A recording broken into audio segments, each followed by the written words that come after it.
Olá, bem-vindo, bem-vinda a mais um programa Palavra Ética aqui na TV Comunitária de Belo Horizonte, a TVC BH. A nossa programação é acessível através do canal 6 da NET e através do canal 13 da Oi e também via internet, tvcbh.com.br. Eu sou Gilvander Luiz Moreira.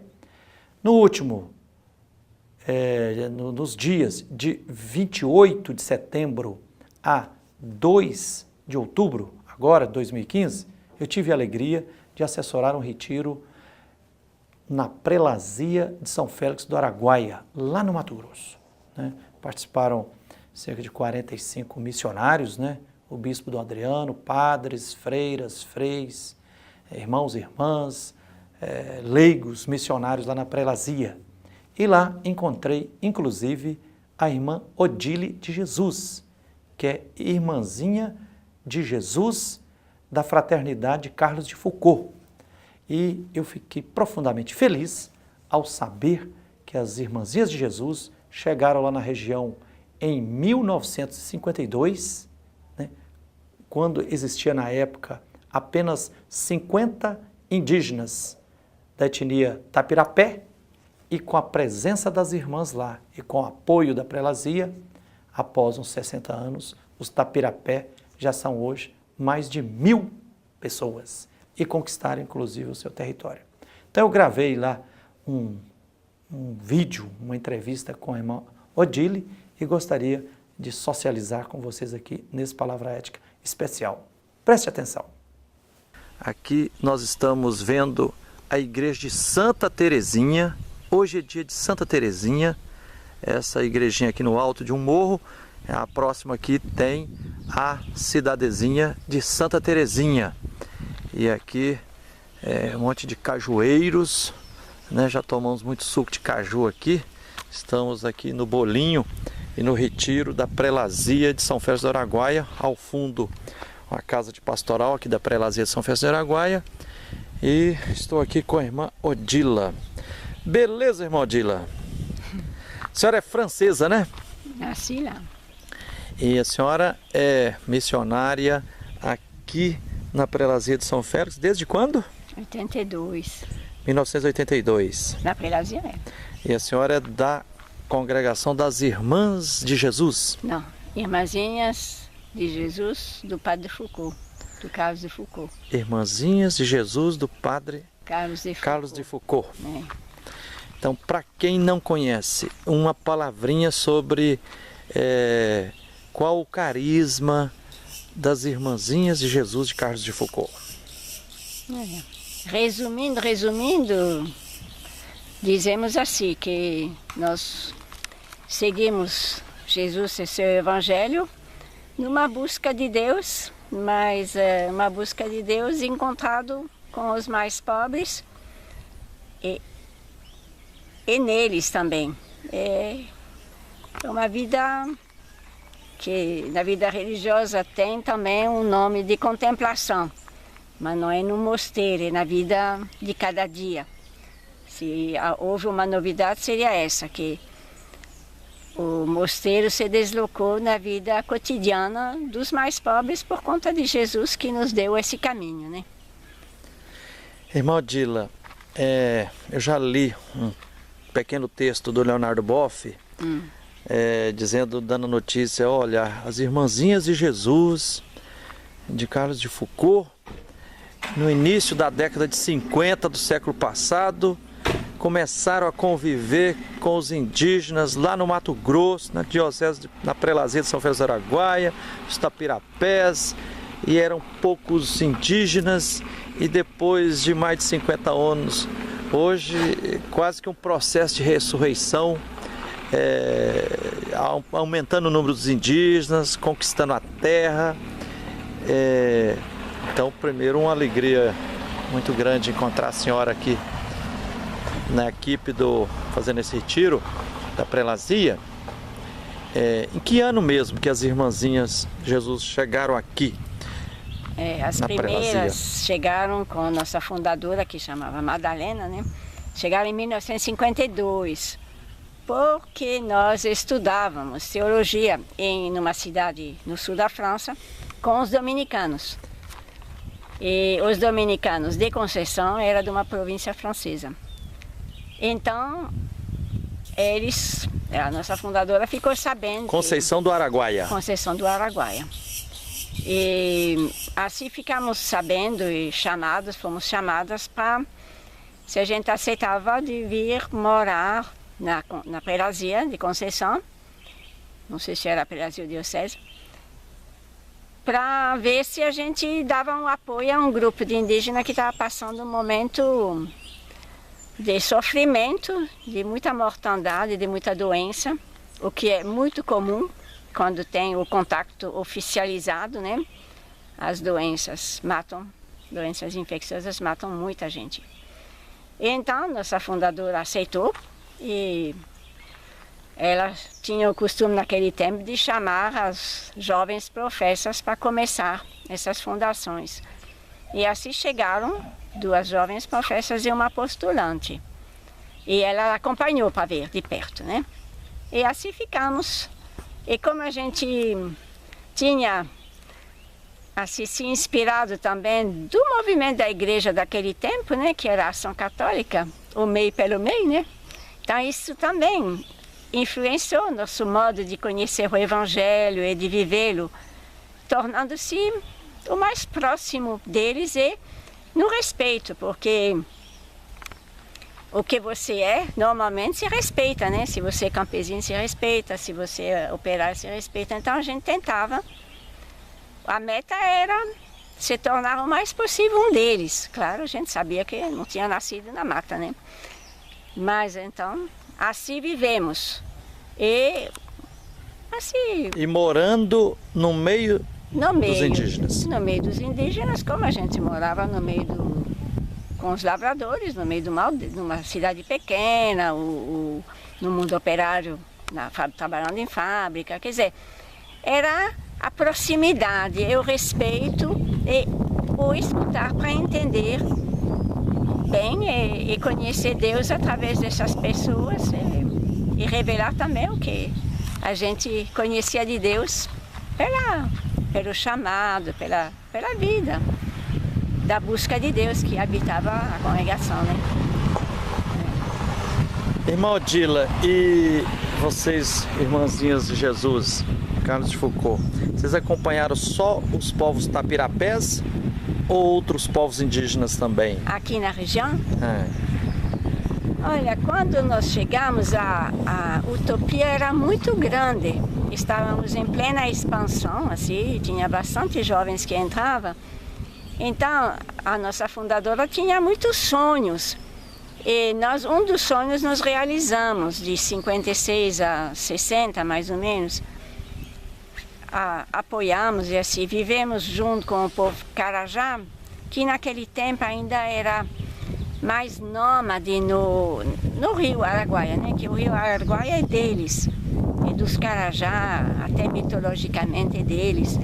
E então nós andávamos da aldeia, né, da Barra do Tapirapé até Araguacema, com esses barcos assim, que era como os barcos desses pessoal que vendia, que eram os comerciantes, que o rio era a estrada, né, Na época não tinha estrada, nem asfalto, só assim, perto, não. Andava por água, né? Eu não uso dizer, sabe que eu não sei bem, mas nós andávamos mais por água. Agora, não sei até onde, isso eu não lembro. Mas assim, para Conceição a gente ia por água. Ou então por avião, que os aviões também não eram tão caros. Né? E tinha a FAB, a partir de, não sei que ano, de fim de 50 tinha a FAB que passava. Em 54 teve uma companhia aqui nessa cidade de Santa Terezinha que não existia, que era uma companhia do Rio que tinha um avião semanal. Quer dizer, era outro momento, né? Isso... Mas... Irmã Odila, vocês então chegaram em 1952 e o padre Francisco Gentel, dominicano, que também chegou para trabalhar aqui nessa região de Santa Terezinha. Não era dominicano, não. Francisco Gentel era um padre de diocese, uma diocese perto de Paris. Eu esqueci o nome da cidade dele, mas é a Paris maior, né? Ele veio em Natal de 54, mas ele veio Porque ele era assim, uma pessoa ligada à espiritualidade com o Padre Guillaume, que era o fundador da fraternidade. E então ele veio nesse momento. Agora já em julho de 54 tinha vindo outro padre ligado a essa espiritualidade, que chamava Jean Chafarot, e que já trabalhava em São Paulo, nesses padres que vinham da Europa para ajudar na América Latina, né? E ele também ficou aqui, não em Santa Terezinha, porque não existia, em Furo de Pedra, pertinho. Depois, devagarzinho, a cidade de Furo de Pedra, o aglomerado de casa de Furo de Pedra se deslocou para Santa Terezinha por conta dessa companhia que se instalou e que trouxe trabalho, né? Trabalho, modo de dizer, também invadiu todas as terras, né? Tinha comprado tudo. Irmã Odila, sobre a missão desenvolvida aqui pelo Padre Francisco Gentel, de uma forma assim, resumida, o que é preciso informar? Que tipo de missão que ele fez, o que ele sofreu, como é que foi? O Padre Gentel? Olha, ele veio para nós, né, no começo, e para os Tapirapé, forçosamente, porque nós morávamos com os Tapirapé. Então, ele era um homem muito assim, ele não era prático, ele era muito um padre daquele tempo, né, não sei como dizer. E ele atendeu toda a população, junto com o Padre Gentel, eles atendiam toda a população da região, mas no modo da desobriga daquele tempo, né, porque não tinha condição de atender todos esses ribeirinhos nesses rios, né? E eles andavam, o Padre Chafarot andava às vezes com o barco, atendia os sertanejos na beira do rio, nós ficávamos nas aldeias. Eles tinham pousada em Furo de Pedra, né? Depois o Padre Gentel se instalou aqui onde nós estamos, no fim de... Não sei se, depois de 60, não sei bem aí, o ano que ele veio aqui, se instalou aqui, nessa casa aqui. E atendia, já o Chafarot não estava, então atendia essa região. O sistema era o atendimento um pouquinho mais aproximado onde morava e o resto era desobriga, né? Porque à medida que você podia andar ou a cavalo ou pelo rio, não? E o Padre Gentel também trabalhou muito com a concessão de Araguaia, porque naquele tempo toda a região estava sendo invadida, né? E ocupada.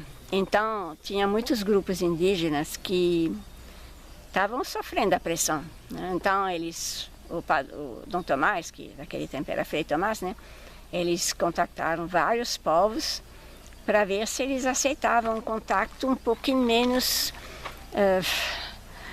como dizer, violento, né? Que preparar o caminho do contato. A gente não sabia evitar o contato, né? Naquele tempo não se falava em demarcação de terra, né? Ainda não, né? Não, só depois, só no fim de 60, que, aliás, os Tapirapé começaram um pouquinho antes a dizer, não, isso aqui é nosso. Mas foi muito devagar, né? Porque a terra era livre. Até por sertaneja, chamava-se terra livre. Você fazia roça onde você queria. Trabalhava em mutirão, os pequenos povos também, né? Os Tapirapé também. A terra era de todo mundo. E nunca os índios recusavam. Por isso que a terra deles ficou tão invadida. Irmã Odila, quantos indígenas Tapirapés tinha mais ou menos quando vocês chegaram aqui em 52? Olha, quantos tinha em tudo nós não sabemos, mas o que nós encontramos já reaglutinado, se reorganizado, eram umas 50 pessoas.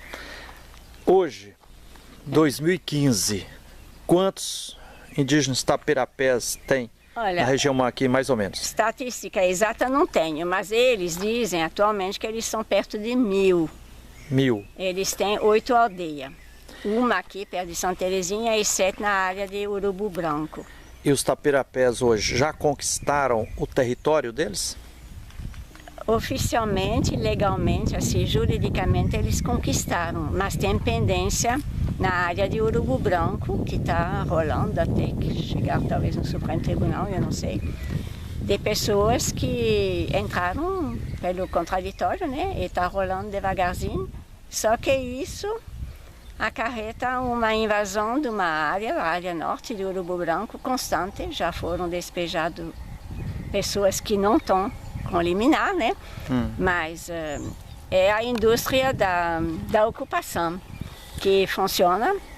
E aqui na região, não preciso eu dar muitos exemplos, já tem vários que rolam pelas notícias, né? Mas isso é um dos grandes problemas do Tapirapé. Uma parte da área está constantemente sendo invadida e derrubada a mata. É uma mata de pau-brasil da nossa região, que não é o mesmo da costa, né? Mas e não se consegue. E não era uma terra de habitação dos Tapirapé, era uma terra de uso, né? Que a terra indígena é um território. E então isso, vamos dizer, botando um pouco de boa vontade na pessoa que invade, que ela não sabe, e do outro lado também existe realmente uma decisão clara de ocupar as terras dos indígenas, isso não tem nem dúvida, né?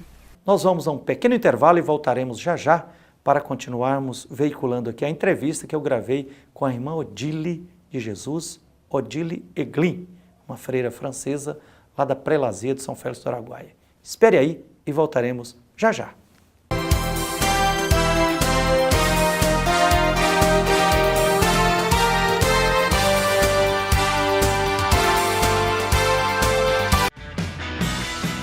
Venha gravar sua peça audiovisual na TVC Produções.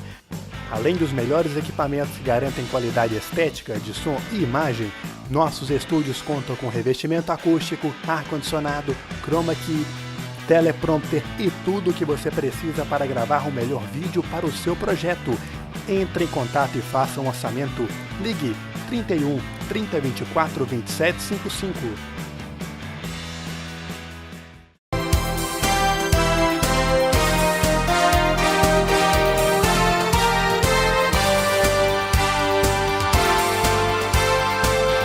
Olá, estamos de volta com o programa Palavra Ética aqui na TV Comunitária de Belo Horizonte. Eu sou Gilvando Luiz Moreira e quero convidar você para continuar assistindo a segunda parte da entrevista que eu gravei com a irmã Odile de Jesus, Odile Eglin, uma freira das Irmãzinhas de Jesus de Carlos de Foucauld, que desde 1982 é missionária no meio dos indígenas Tapirapé, na Prelazia de São Félix do Araguaia, no Mato Grosso.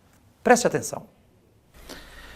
Irmã Odila, mas no meio de todas essas contradições, de avanço do agronegócio, de empresários, fazendeiros, né, cada vez mais abocanhando e grilando as terras das populações tradicionais, entre as quais os indígenas, parece que aconteceu um milagre aí. O que vocês fizeram? O que aconteceu com a presença das irmãs para os tapirapés se multiplicarem de cerca de 50 para, após meio século aí, cerca de 1000 pessoas? Qual o segredo? Se eu fosse irônica, eu falaria não fizemos nada, porque nós não procriamos lá, não. Quer dizer, uma família tem filhos se ela tem condição de vida, né? Nem que seja mínima, e condição de se situar numa sociedade, né? Então eu acredito que a presença que nos foi pedida de ver se o Tapirapé podia viver ou reviver, se cumpriu nesse sentido, que o fato da gente conviver com eles, deles entender esse intruso de uma outra maneira do que aquele que é superior, do que aquele que sabe mais, do que aquele que depois passa a perna, né? O pega a terra, o diz, agora é meu. Nós não, a gente tentou, né? Agora, isso não é coisa linear. A gente foi aprendendo mutuamente a nos entender, a nos compreender, né? E não é acabado, né? E isso deu a eles a coragem de ter família de novo, né? E também Eles se sentiram apoiados. reconhecidos, Reconhecidos, né? Reconhecidos, apoiados também. O Padre Francisco nisso também, ele tentou. Que naquele tempo, de 60, foi a época que se falava muito de desenvolvimento, em muitos sentidos, né? Até teve a encíclica que falavam disso, né? Então, em movimentos sociais, movimento de igreja, os entendimentos mudaram, mas é a aproximação de um diferente muito grande.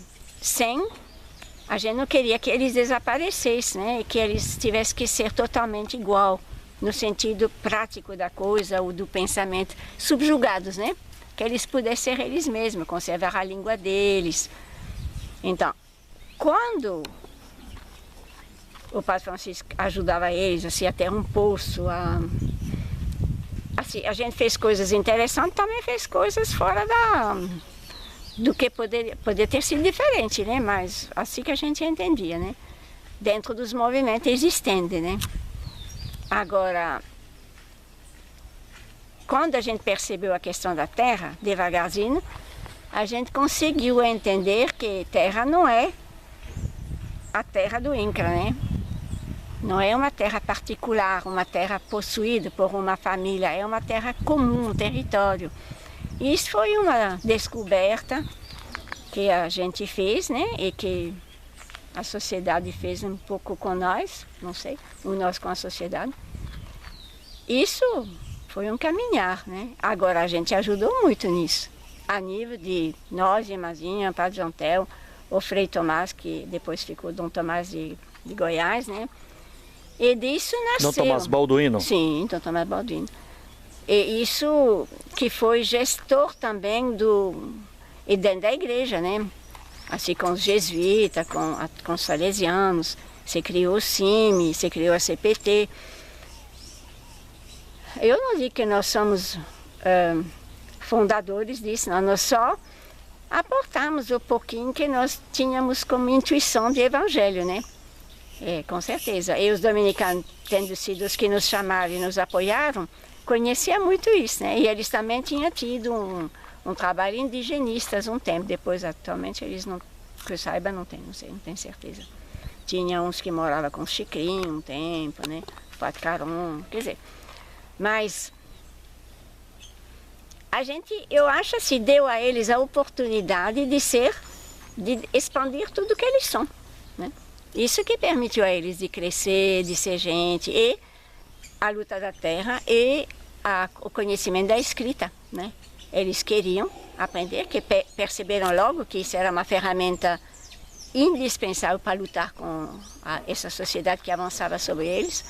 Então, a prelazia, quando ela chegou, ela... A prelazia começou com Dom Pedro Casaldáliga, né? Exato. Ele veio um pouquinho antes de 70, depois, começo de 70, ele foi nomeado bispo, né? Com as irmãs de São José de Chambéry, um primeiro liceu em São Félix do Araguaia, né, que muita gente dos políticos atuais daqui estudaram naquele liceu. E os Tapirapé tiveram a sorte de ter gente que estudou um pouco, que precisava, e depois encontraram um casal que tinha vindo com a primeira leva dos jovens, que já tinha voltado para o Paraná. E voltaram, que é o Luiz e a Anice, né? Com uma criança pequenininha. E voltaram e se dedicaram a criar uma educação um pouquinho mais respeituosa com esse povo, criar junto, né? Não era uma escola reconhecida oficialmente naquele tempo, foi algo criado devagarzinho. Mas isso, o Luiz, que está aqui nesse grupo, poderia explicar melhor. Mas essa escola ajudou os adultos a poder entender melhor, né, a sociedade, a se defender melhor, a escrever devagarzinho, né, mas eles mantêm. Agora, eles têm muitos universitários hoje em dia, né, pelo viés da escola, né.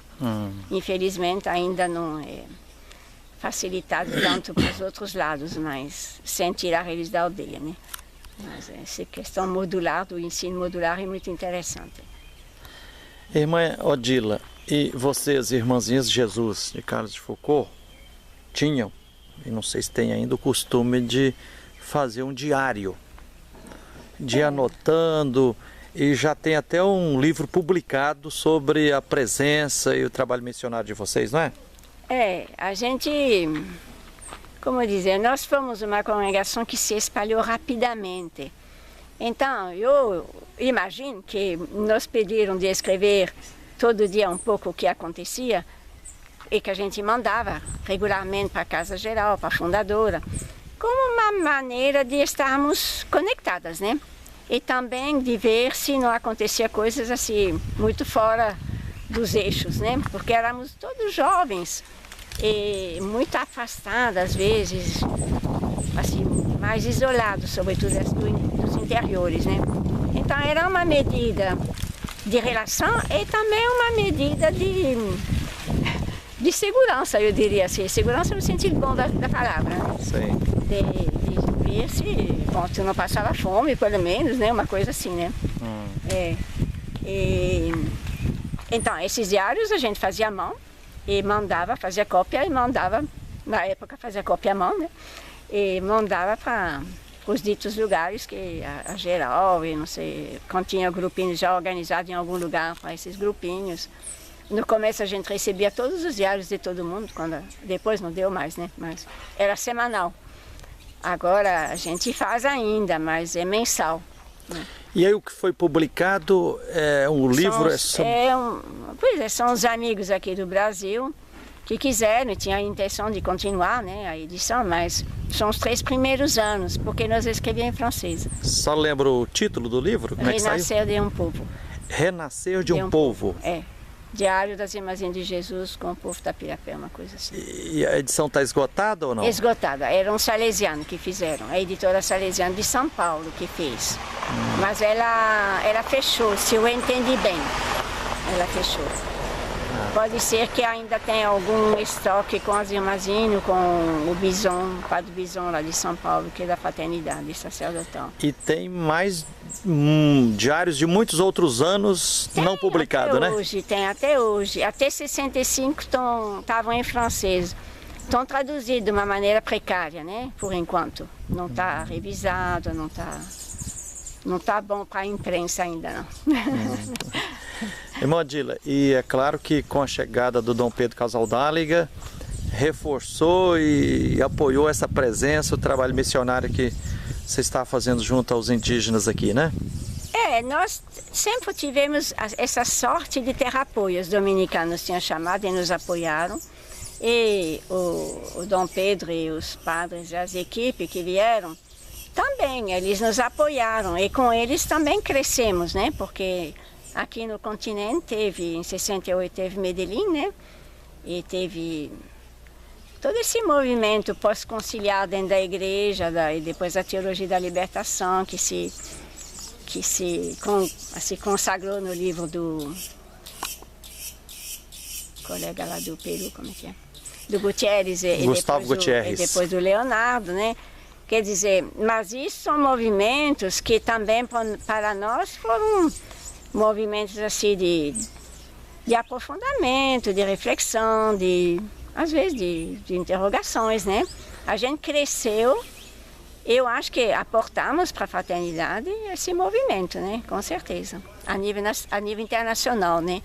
Mas é claro, cada lugar tem a sua própria maneira depois de encarnar na vida, né? O Evangelho, isso com certeza, mas acho que a teologia da libertação foi ampla nesse campo, né? Ela transbordou. Eu acho que a gente na fraternidade também aportou a nível de continente, não a nível de Brasil, não de fraternidade de Itapirapé. Mas cada vivência foi criando esse riozinho, né? Acho que Irmã Odila, que beleza! Exato. Olha a glória de Deus brilhando. Obrigadão, tá? A glória de Deus. Parabéns. Não é a nossa, não, tá? Amém. Obrigado pela atenção de todos e até o próximo Palavra Ética.